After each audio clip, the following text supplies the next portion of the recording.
Okay, this is Brandon Ballou versus Franderson Properties Limited Partnership et al. Docket number 20-314CB. And this is the time set for hearing on the defendant's motion for summary disposition. And before we begin with your argument, I'll take appearances for the record. Please, the plaintiff can go first.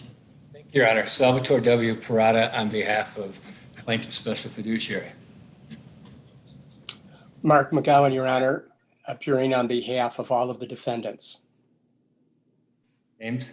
James Buster as well, Your Honor, on behalf of plaintiff.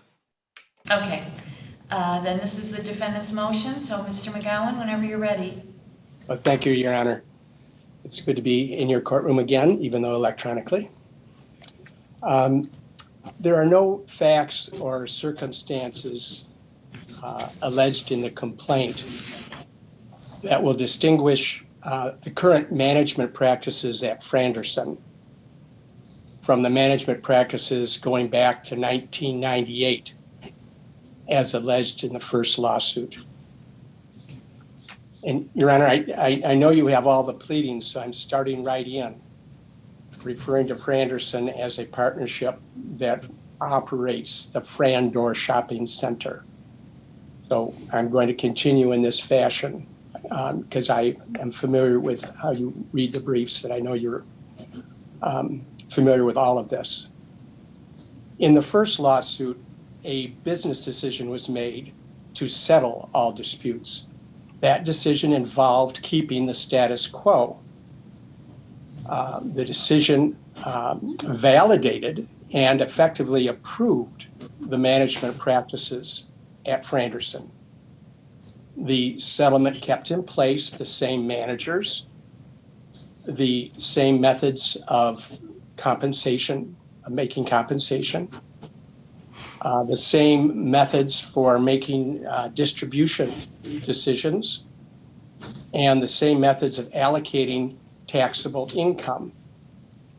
The only difference that resulted from that settlement, which was 3 years ago, was that the trusts, the plaintiff in this case, before Your Honor, were now to get 5.5% more ownership as part of the settlement.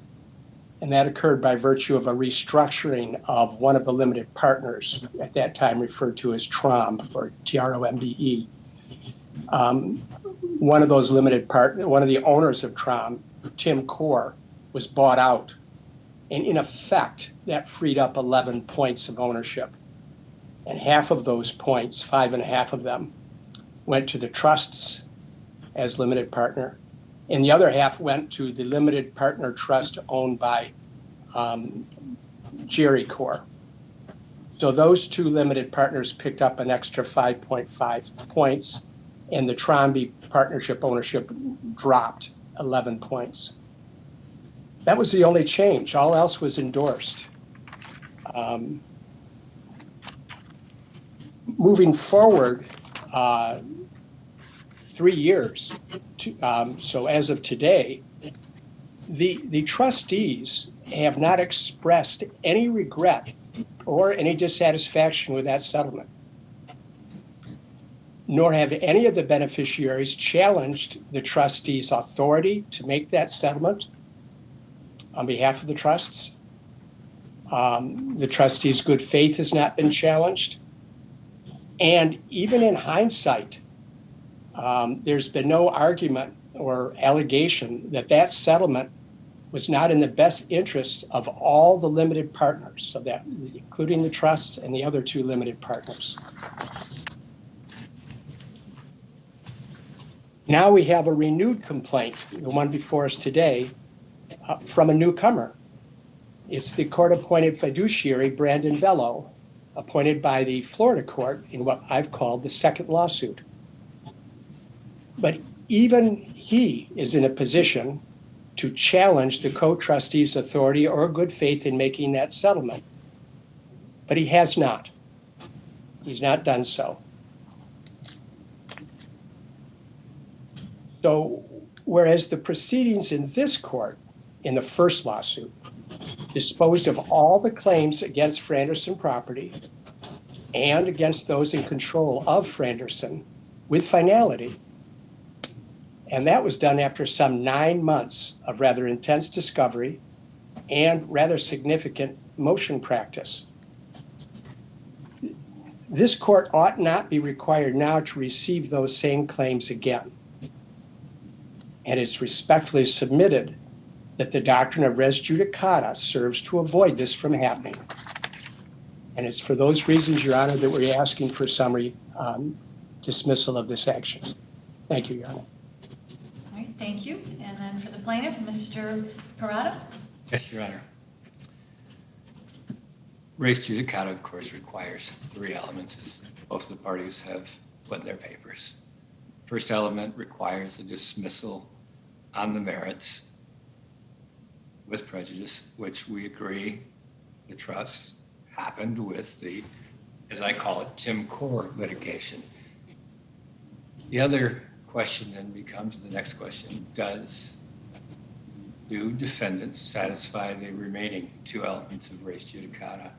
And the first element, Your Honor, is either the trust and Timothy Core were both parties to that 2016 lawsuit, or Timothy Core was the privy, or Timothy Core and the trust were privies of one another. Of course, the trust was not a party to that lawsuit, and the question becomes privies. There's a threshold question. And the threshold question, because the entirety of defendant's motion relies upon the contention by Mr. Timothy Core in that lawsuit that he was filing a derivative action, the threshold question becomes, did Timothy Core have a right to do so? Because just because, as the court knows from experience, someone says something loud enough or long enough doesn't necessarily make it true. And we cite, and I read, Your Honor, the statutes applicable. They're very short.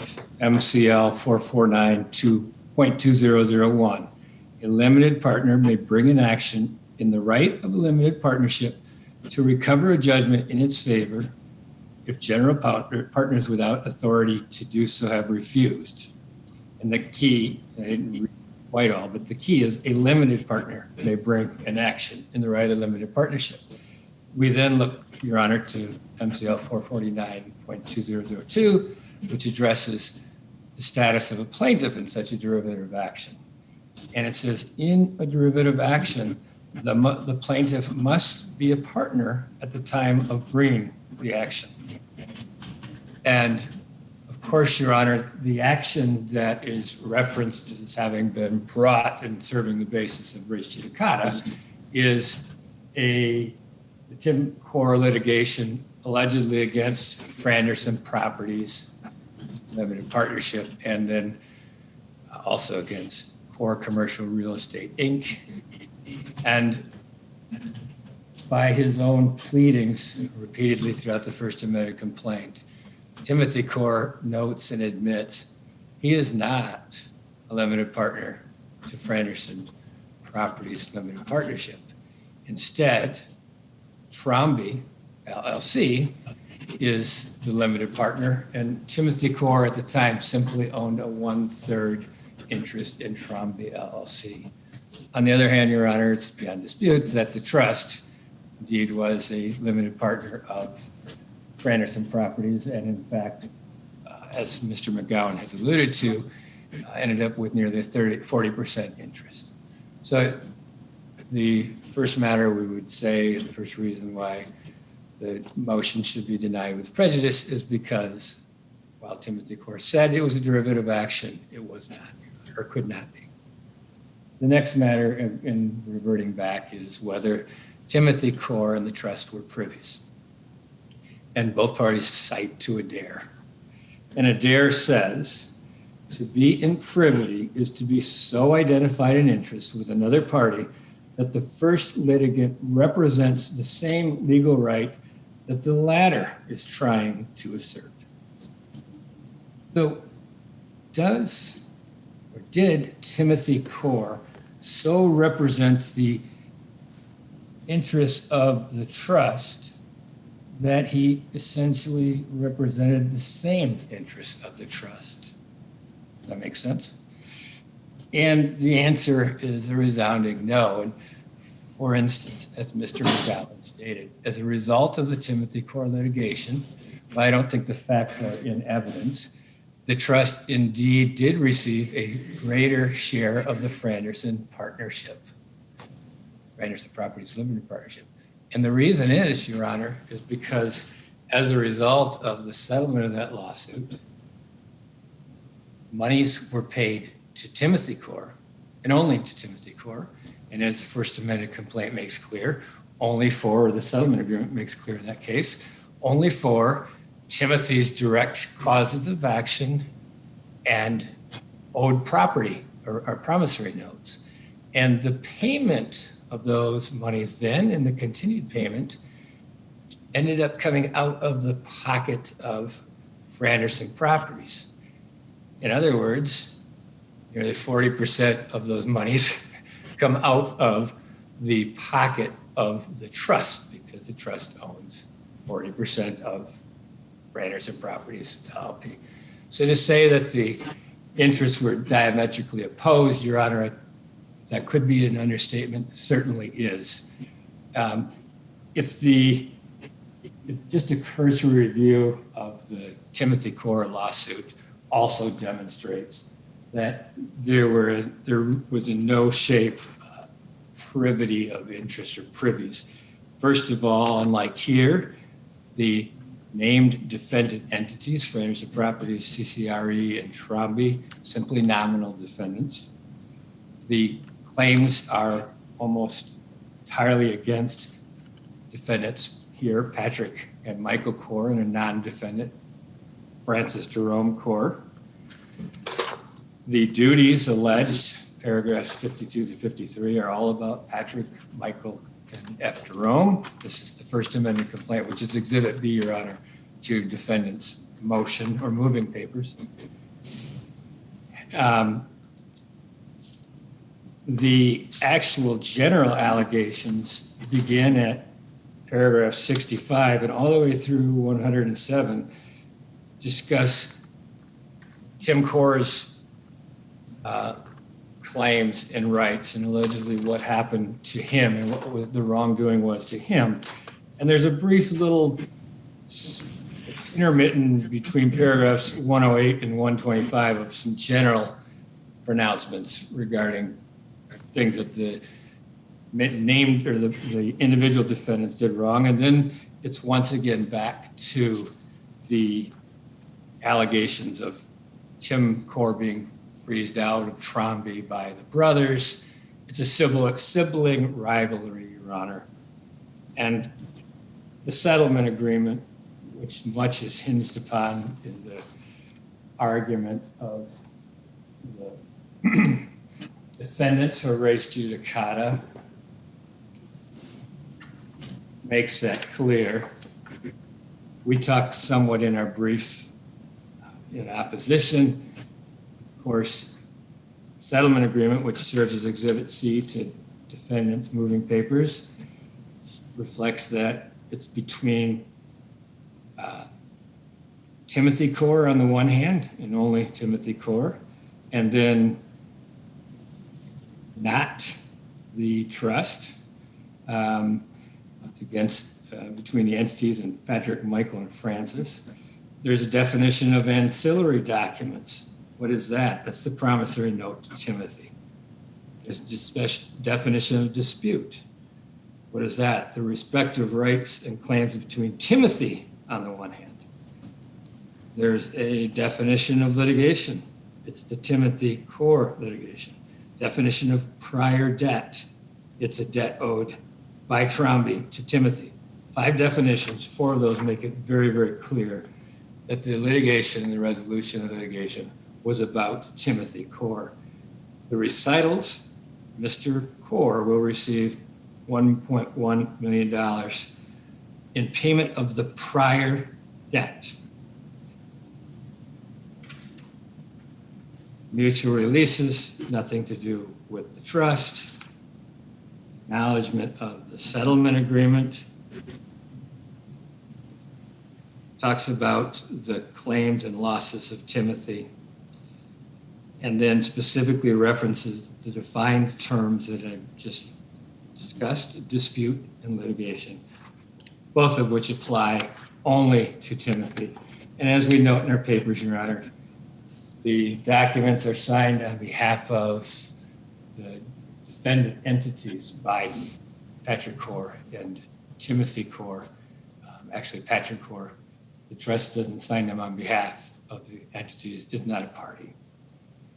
Not privities, and I can talk a lot more about that, not the least of which is direct rights.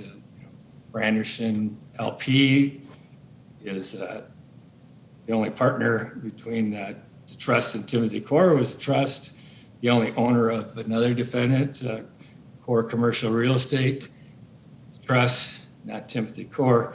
The only direct breach claims of those agreements, the trust, Timothy Corr has no direct, in fact, he has no standing under those agreements, and I would submit under the law to pursue those. The claims of fiduciary duty, Mr. Corr, Timothy Corr, was not owed any fiduciary duties by Franderson or Corr Commercial, unlike the trust. Any fiduciary duties owed at all would have been by Tromby and brothers Patrick and Michael. No, and this now goes to the transactional test. Even if defendants showed we've got a right, Timothy Corr had a right to bring that litigation as derivative action, even if they showed Timothy Corr and the trust were privies, then the question becomes, all right, well, could the trust have pursued its claims through reasonable due diligence in the Timothy Corr litigation? And as we put forth in our papers, Your Honor, simply quoting 8 paragraphs of the complaint details how events arose after the Timothy Corr litigation. That litigation settled in October 2016. The events we alleged took place in 2017, 2018. They would have had no involvement with Timothy Corr whatsoever. In fact, what they were was included the assessment of $250,000 in phantom income tax by Franderson Properties to the lifetime beneficiary of the trust, Patty Corr, the nephew of the main culprit, if you will, defendant Patrick Corr. Timothy Corr had no right and never received any income from Franderson, and I'm certain he didn't receive any phantom income. He also had no right, although he mentions in his First Amendment complaint, paragraph 3.2 of the Franderson Agreement and the obligation by general partner Corr Commercial or CERE to distribute 35% of assessed income to a limited partner. Mr. Corr didn't have a right to that, didn't have a need for it. On the other hand, after the Timothy Corr litigation, 2008, after being assessed $250,000 of phantom income, Patty Corr desperately needed that 35% money.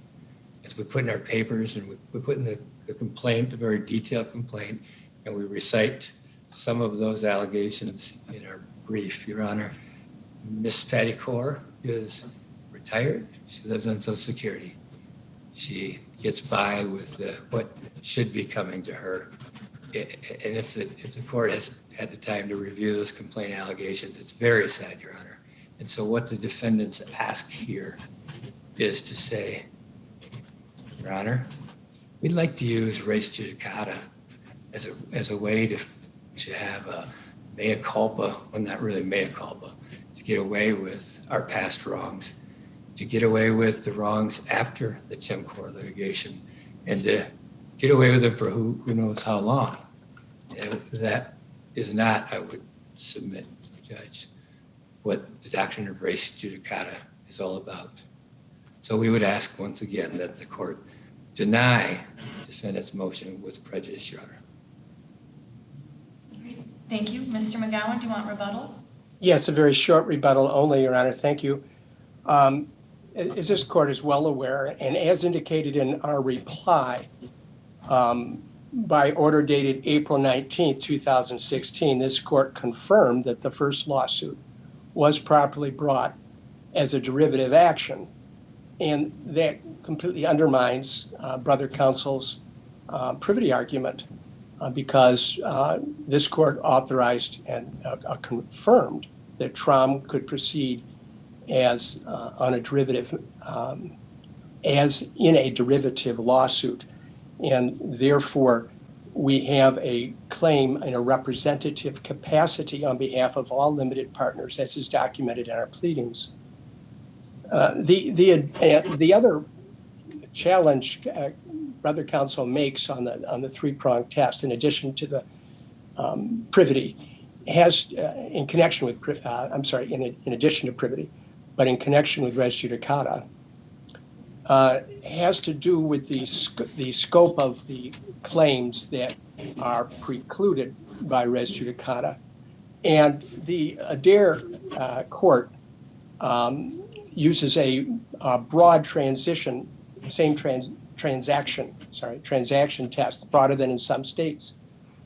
But that transaction test imposes the duty, the obligation of due care, so that if the parties in exercising due diligence, I think that's the term, exercise due diligence in that exercise could or should have resolved a claim, then that claim is included within the scope of res judicata. In our particular case, the claims were actually pled, so we really don't have the question of whether or not with due diligence the claims should have been raised. They were raised. I've cited them. The claims are based on breaches of a partnership agreement that was made in 1998 and a management agreement that was made in 1998. And it's alleged in the first lawsuit that those contracts were violated and that the duties arising from those contracts were violated. And that's the same claim that's made in the third lawsuit, the one in front of us today. So that the systems in place, the manner of managing and the decision-making is the same as that which was before this court and that was the subject of settlement in the first lawsuit. Thank you, Your Honor. Thank you. Well, this motion was brought under C7 on grounds that this lawsuit is barred by res judicata, and that is the only issue before the court is the issue of res judicata for purposes of this motion. There are, of course, three elements, and no one disputes, or in other words, everyone agrees. The first element has been met, so there's no dispute that the dismissal of the first case was an adjudication on the merits for res judicata purposes. That takes us to the second requirement for res judicata, and that is that both actions must involve the same parties or their privies. I acknowledge that the trust was not a named party in the first lawsuit, although I would note too that Franderson Properties was named and designated as a nominal defendant. But also the complaint in the first lawsuit, the plaintiff in the first lawsuit, and the attorney in the first lawsuit repeatedly and emphatically stated that Timothy Core was bringing the suit on behalf of Tromby, and Tromby was bringing the suit as one of the Franderson Property partners for and on behalf of Tromby and the other limited partners of Franderson Properties. The limited partners included the trusts. Plaintiff in the first lawsuit asserted over and over again that it was a derivative action with Tromby representing the interests of the non-culpable parties, which included the trusts, against the culpable partners, which were alleged to be Patrick, Michael, and Francis. And the wrongdoing alleged was that Patrick, Michael, and Francis were controlling the partnership for their own individual gain at the expense of the other partners. Now, the plaintiff in this lawsuit says that just because that was said in the first lawsuit doesn't make it true, because Timothy Core was not a partner of Franderson Properties, and only a partner can bring a derivative action. But that wasn't exactly what Timothy Core was doing in the first lawsuit. He was bringing an action on behalf of Trombi, and Trombi was a partner in Franderson Properties. Ironically, it was Mr. McGowan who argued in the first lawsuit that it didn't meet the requirements of a layered derivative action. Now, I thoroughly endorse Mr. Parada's statement that just because someone says it's true doesn't make it true. I completely agree with that. But when the judge says it and no higher court disagrees, because I always say you're only as correct as the next higher court says you are, this particular issue never went to a higher court, but when the judge says it, it does make it true.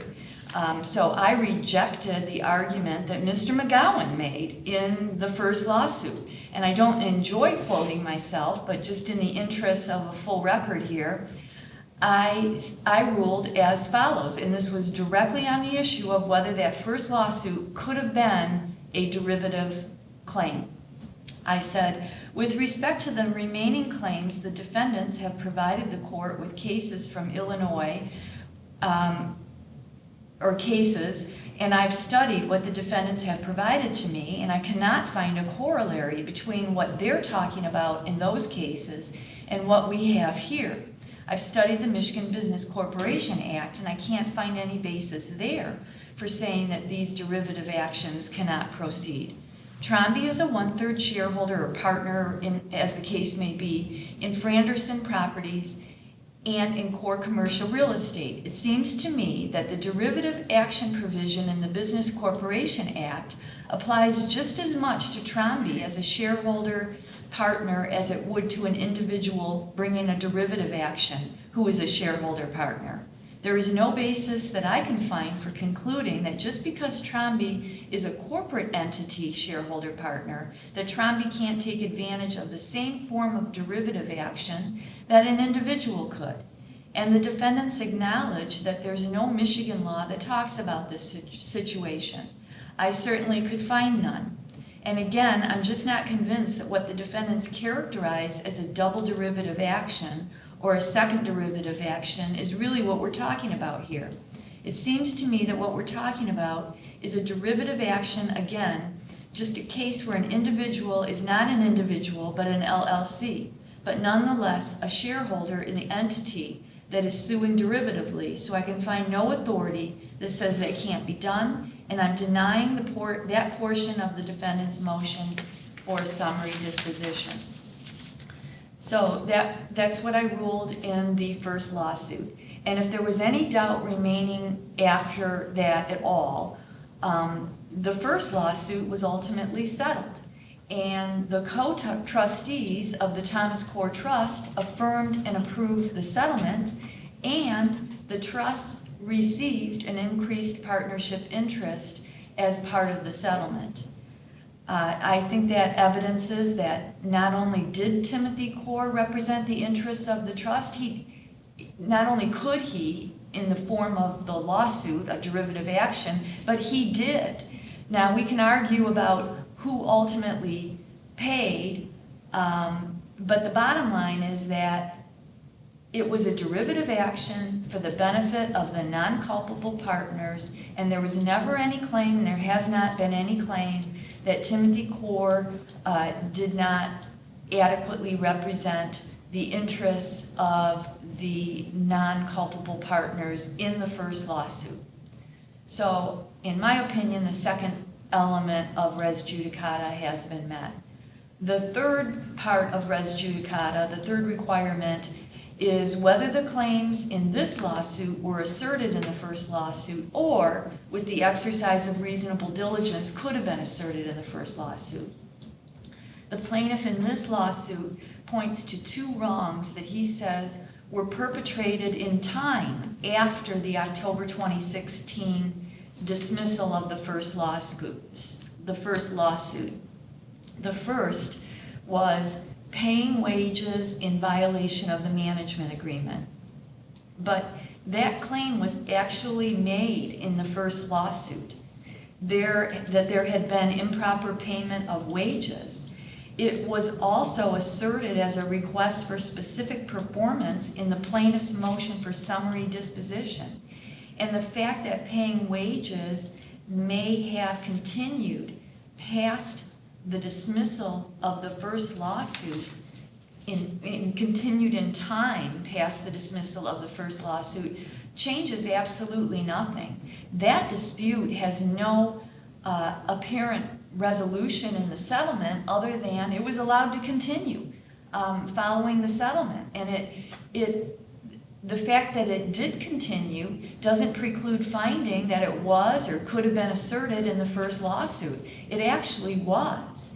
And it was based on a breach of the management agreement, which was in place for many, many years, same provision all along. The fact that there was a continuation of the acts that had already occurred at the time of the first lawsuit and continued beyond the dismissal of the first lawsuit really doesn't change anything. The other wrong that the plaintiff says was perpetrated after the dismissal pertains to Patty, the trust beneficiary, being taxed on a distribution she didn't receive, again in alleged violation of Section 3.2 of the Limited Partnership Agreement. But this is precisely what was alleged in the first lawsuit. There's multiple complaints in the first lawsuit about this. And most notable, you have to look at all of them together. There's multiple allegations about it. But I thought it was interesting, most notable, paragraph 125 of the first amended complaint, which stated, quote, "Plaintiff Timothy is issued a K-1 each year for money he does not receive, yet has to pay taxes on it. Presumably, the Tom Core Trust also experiences this phenomenon," unquote, end quote. This was also alleged to be a violation of the limited partnership agreement. So as with the wages issue, the fact that it was ongoing and it continued past the settlement and dismissal of the first lawsuit really does not preclude finding in any way that it was or could have been asserted in the first lawsuit, when in fact it was. So I believe that the third requirement of res judicata has been met as well. So with all three requirements having been met, I am granting the defendant's motion under C7, granting the defendant's motion for summary disposition and dismissal of this lawsuit on res judicata grounds. And Mr. McGowan, would you like to prepare an order and submit it? Yes, thank you, Your Honor. I will do that. Okay, then if there's nothing else for the record, that'll conclude our hearing. Thank you, Your Honor. Thank you, Your Honor.